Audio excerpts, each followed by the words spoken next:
Welcome back to the deep dive. Today, we're doing something a bit different. We're taking a real close look, at just a single day in crypto, June 17th, 2025. We've pulled together a stack of news articles from that one day, and our plan is really to, pull out the key insights, help you understand not just what happened, but why it matters in the space that moves so incredibly fast. And honestly, one headline just leaped off the page.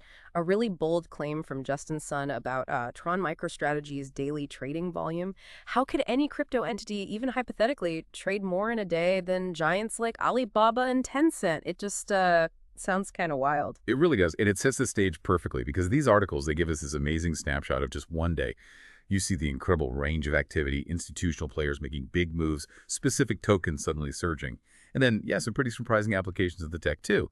So our goal here is to, like you said, get past the headlines, give you that quick, sharp takeaway on the underlying trends. Okay, let's definitely unpack that headline first because it's a real attention grabber.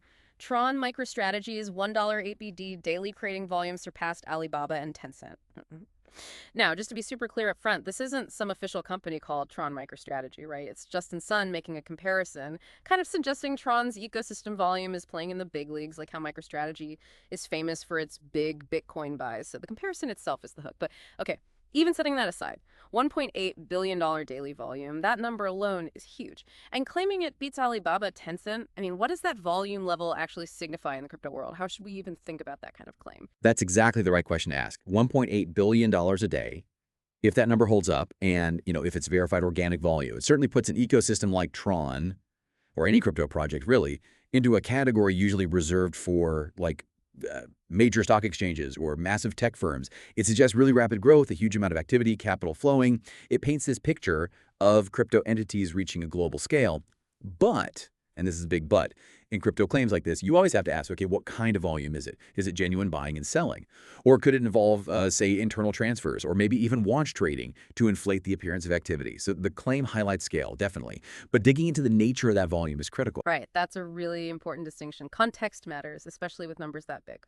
Okay, so beyond these massive, maybe slightly questionable volume figures, the same day, June 17th, saw some absolutely huge institutional moves that seem, well, much more concrete. Metaplanet, for example, the headlines were everywhere, boosted Bitcoin holdings to 10,000 with 117 under in July acquisition. Apparently, they bought another 1,112 BTC that took them to a landmark 10,000 Bitcoin total. And the articles pointed out this meant Metaplanet actually held more Bitcoin than Coinbase itself. I mean, that's pretty stunning, isn't it? It really is stunning, and what's maybe even more fascinating is how they funded it. It wasn't just, cash on hand.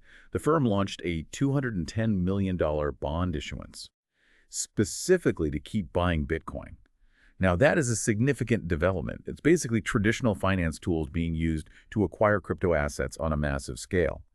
It suggests Bitcoin isn't just seen as an asset anymore by some institutions, but almost like a core treasury reserve, or maybe even something that can underpin corporate debt. It's a deeper level of integration than we've seen before, really embedding crypto into traditional financial structures. Wow, that is a huge vote of confidence, using bonds. But playing devil's advocate for a second, does funding Bitcoin buys with debt like that, doesn't it tie a company's fate maybe too closely to Bitcoin's price swings? Could that create, I don't know, new kinds of risks for the bond investors themselves? That's an excellent point, and absolutely it does. It shows massive conviction from Metaplanet, sure, but it absolutely introduces a new risk layer for anyone holding those bonds. Their value becomes much more directly linked to Bitcoin's volatility, which, as we know, can be pretty intense. So traditional risk assessment models, they're going to have to adapt, and quickly. It points to a future where corporate finance might look very different, but yeah, it also means understanding and managing risk needs to evolve alongside it. Makes sense. Okay, so from these huge institutional plays, let's switch gears a bit. Let's talk about the altcoin market. Always dynamic, right?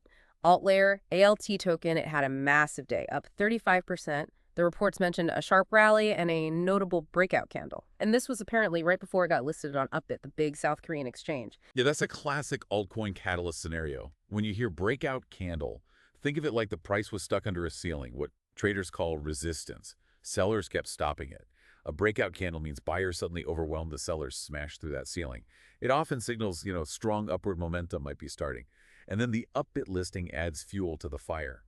Getting listed on a major exchange like that opens the door to tons of new buyers, increases liquidity. It almost always causes these kinds of sharp price jumps.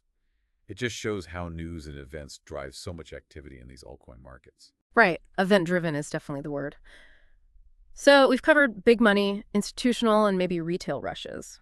But June 17th wasn't just about market moves. There were also signs of, let's say, the ecosystem maturing, Right. or maybe just grappling with its own growth. We saw regulatory discussions pop up, and also some really diverse, maybe even surprising uses for the tech, like Senator Warren. There were reports she warned about tech billionaires potentially creating stablecoins that could track people's spending habits. The concern was linked to something called the Genius Act. Mm-hmm.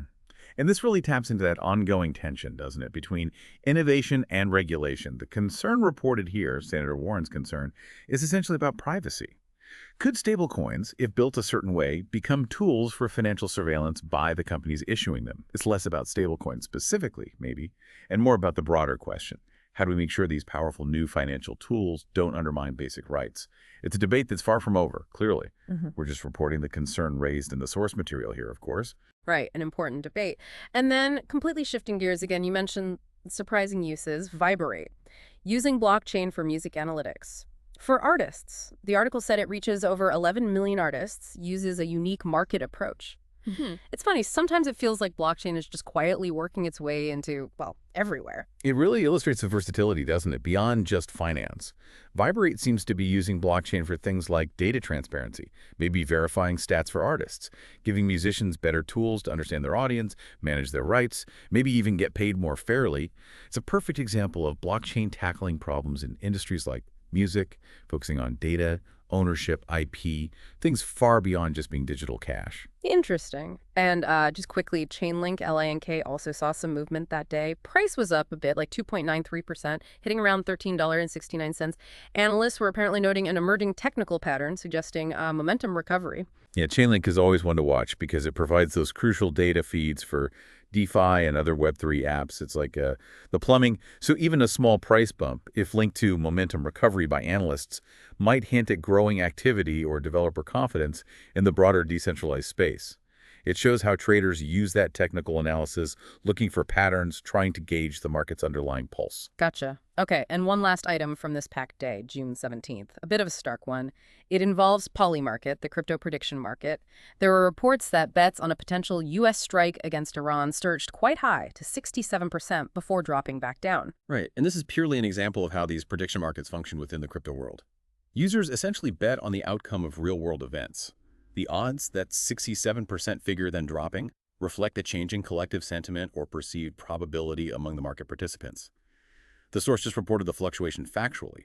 It's not about the politics of the event itself, but rather showcasing another use case for crypto platforms' prediction markets, even for very serious global topics. It really highlights the sheer breadth of applications emerging. Wow. Okay, so let's try and tie this all together for everyone listening. What does this one day, June 17th, 2025, tell us? We saw these incredible, maybe inflated trading volume claims, need to be critical there. We saw undeniable large-scale institutional investment like Metaplanet's bond-funded Bitcoin buys. We saw the ongoing push and pull between innovation and regulation with the stablecoin concerns, and then these really diverse blockchain applications from music analytics to even geopolitical prediction markets. It's a lot. It really is a lot for just one day. And I think that's the key takeaway. All these different threads, the huge numbers, the serious institutional money, the regulatory anxieties, the weird and wonderful new uses, they paint a picture of a technology and a financial system that's just constantly evolving, pushing boundaries. It's challenging how we think about value, about data, about digital interaction itself. Is very much a frontier still being explored. So a final thought then, something for our listeners to chew on. Maybe this. Given how fast things are changing and the sheer variety we saw in just one day, what other industries, what parts of our lives that seem totally unrelated now might blockchain disrupt next? And maybe more importantly, how do we all prepare for a future where these digital assets and decentralized systems seem poised to play a much, much bigger role?